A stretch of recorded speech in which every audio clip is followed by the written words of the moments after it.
On the last night of 1885, Thomas Edwin Bartlett went to bed a man who was getting better. He had spent the evening in good humor. He had eaten well. He had come home that afternoon from the dentist, in better spirits than his wife had seen in him for weeks. Everyone who saw him that night said the same thing afterward. The worst was behind him. He was mending. He was almost his old self again, a man quietly returning to the ordinary rhythm of his life. Before the clock struck 4 the next morning, he was dead. There was no wound, there was no struggle, there was no sound that anyone in that sleeping house could later remember hearing. He simply did not wake. In the room where he lay, there was only one thing out of place: a glass, 3/4 full, standing on the mantelpiece. It smelled faintly of brandy, and underneath the brandy, of something sharper. The man who found it had no idea what he was looking at. He would not understand for days. Whatever was in that glass would empty the courtrooms of London within weeks. It would defeat the most respected medical men in England. It would put a young French widow on trial for her life at the Old Bailey, and then let her walk free, because not one person in that courtroom could explain how the crime had even been committed, or whether it had been a crime at all. More than 100 years later, no one has answered that question.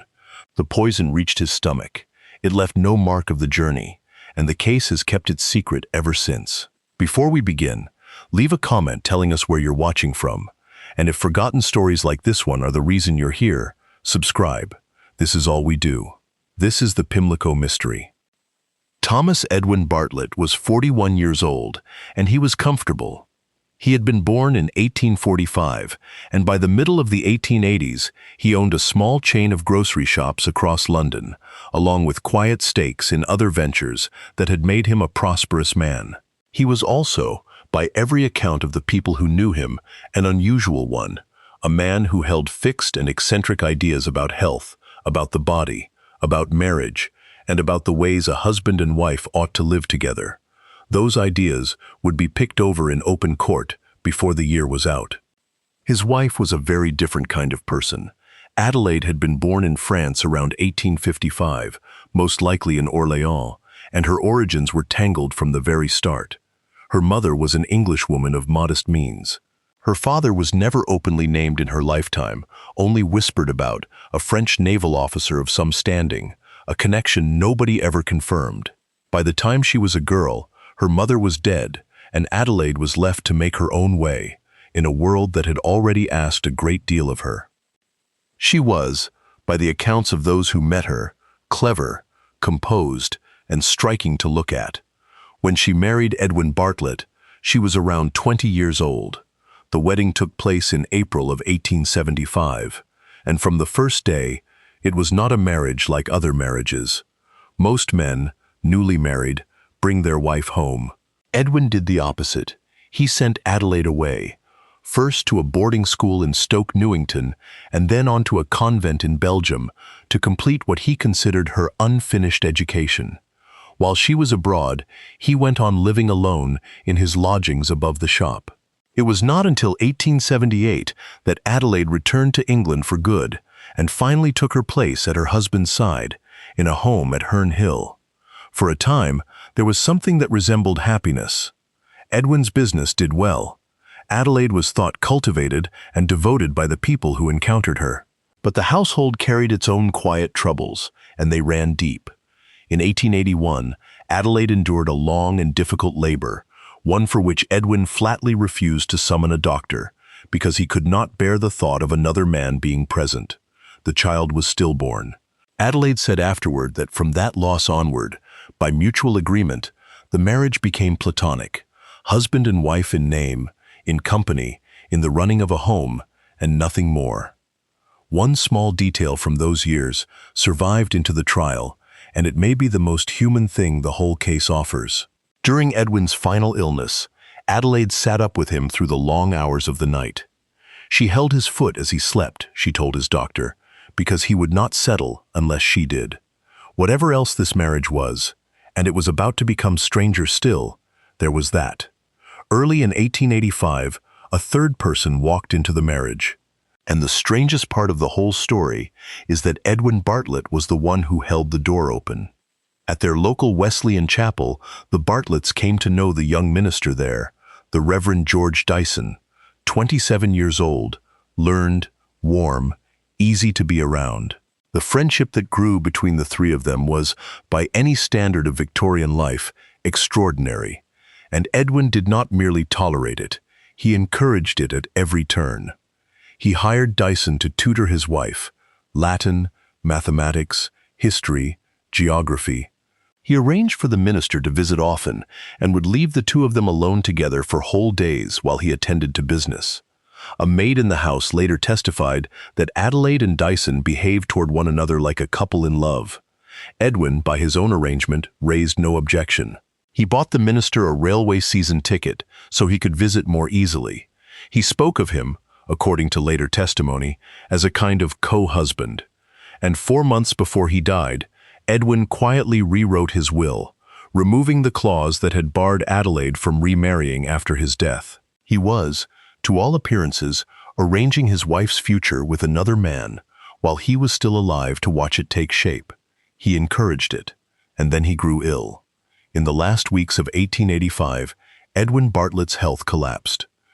His teeth were in a ruinous state, rotting stumps left beneath his dentures by bad dental work. His physician, Dr. Alfred Leach, diagnosed gastritis and suspected the case was complicated by mercury, which Edwin may have been dosing himself with, convinced he was suffering from something far worse than he was. His breath turned foul. His condition worsened. Adelaide moved from the shared bed to sleep at his feet, the better to tend him through the night. And then, on the 27th of December, Adelaide made a request of George Dyson. She asked him to buy her chloroform. Her husband, she said, suffered violent internal spasms that his doctor could not understand, and the chloroform would bring him relief. Dyson did as she asked, but in a way that would look very strange indeed once anyone examined it. He did not go to one chemist and buy one bottle. He went to several, in Putney and in Wimbledon, over several days, buying a small quantity at each. And at every counter, he told the same lie. He said he needed the chloroform to remove grease stains. On the 29th of December, he poured his separate purchases together into a single 4-ounce bottle and handed it to Adelaide. 2 days later, her husband was dead. On the 31st of December, Edwin came home from yet another dental appointment in good spirits. He ate a large meal that evening. He seemed, as everyone kept saying, to be getting better. Sometime before 4 o'clock the next morning, the first morning of 1886, Adelaide woke. The exact hour was never established. What is known is what she did. She roused the maid and sent her to fetch Dr. Leach at once. Then she went to the room of the couple who owned the house, the Doggetts, and knocked on their door. "Come down," she told them. "I think Mr. Bartlett is dead." Mr. Doggett came down to the first floor and found Thomas Edwin Bartlett lying face down on the bed, already cold. There was no disturbance in the room. There was no sign of violence of any kind. On the mantelpiece stood a glass, 3/4 full, that smelled to him of brandy and ether. He did not grasp its meaning, but he was uneasy enough to refuse to let the death be registered. He insisted that a proper post-mortem be carried out before anyone signed a certificate. Dr. Leach arrived and examined the body and could find no natural cause. Edwin had been unwell, yes, but he had not been far enough gone in any illness to simply stop living in the night.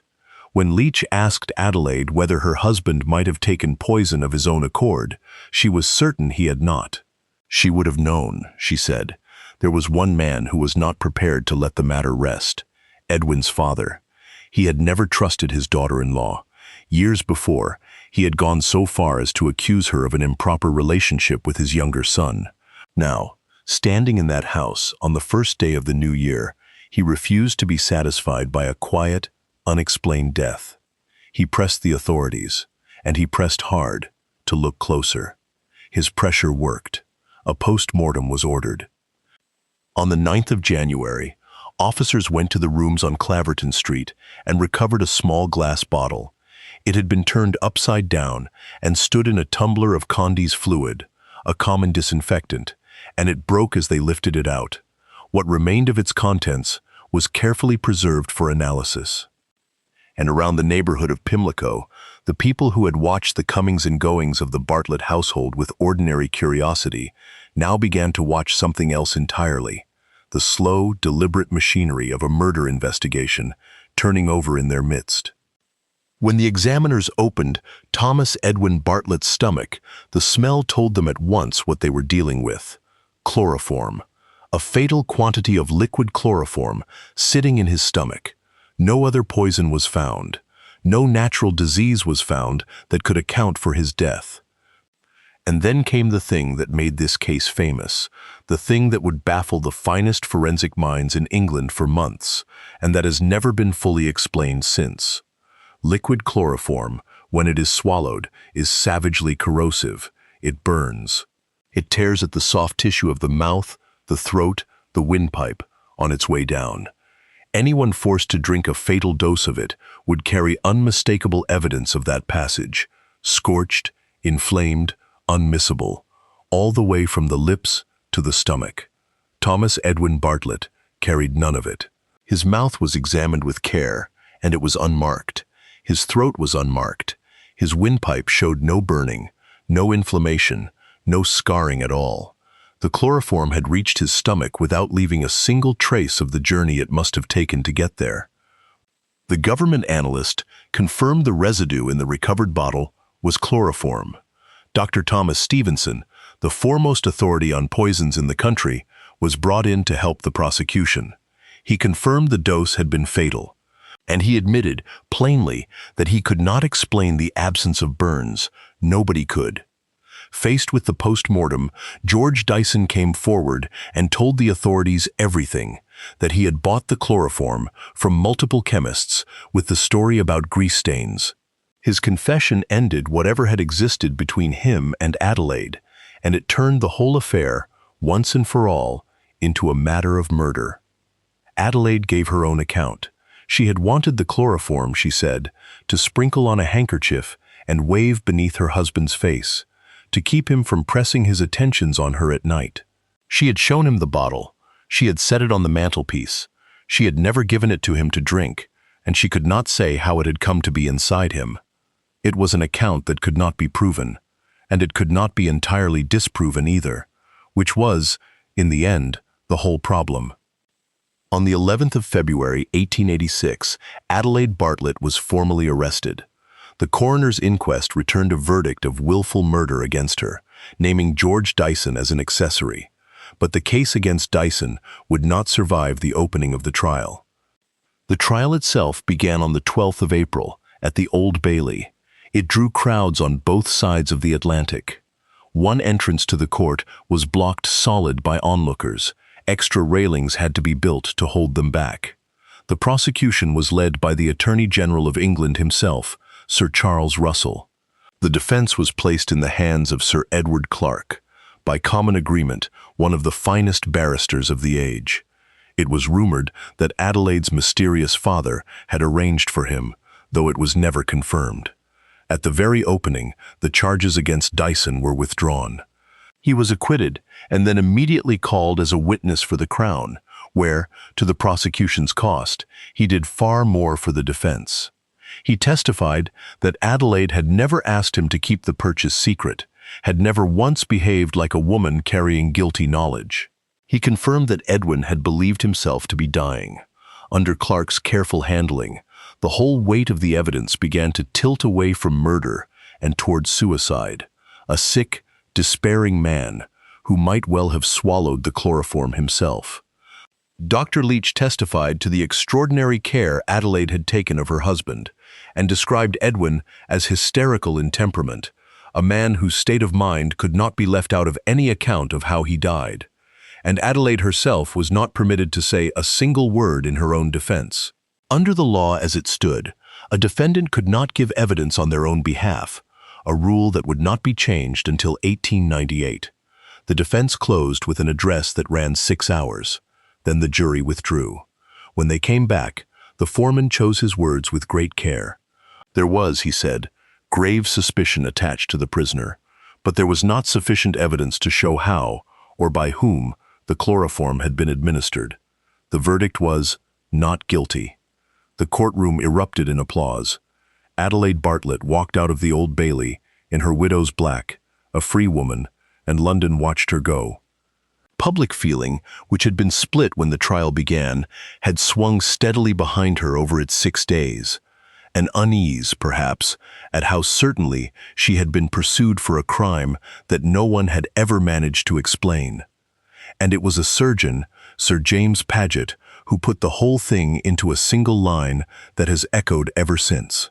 Now that she has been acquitted, he said, and cannot be tried again, she really ought to tell us, in the interest of science, how she did it. It was the frank admission of a profession that had been beaten. The question the entire trial had been convened to answer was still, after everything, wide open. Theories rushed in to fill the space where an answer should have been. Dr. Leach, in a letter to the medical journal, The Lancet, suggested that Edwin had swallowed the chloroform himself, out of spite, after Adelaide told him what she meant to use it for. Sir Edward Clarke held to the theory of suicide for the rest of his life. Neither was ever established. Neither ever could be. Adelaide Bartlett simply vanished from public life. One account has her sailing to America, settling quietly in Connecticut, and living on into the 1930s. George Dyson, the minister who bought poison by the bottle and called it grease remover, disappeared just as completely. Church records suggest he went to Australia. Whatever either of them knew, they carried it into silence, and the silence held. The house on Claverton Street still stands in Pimlico.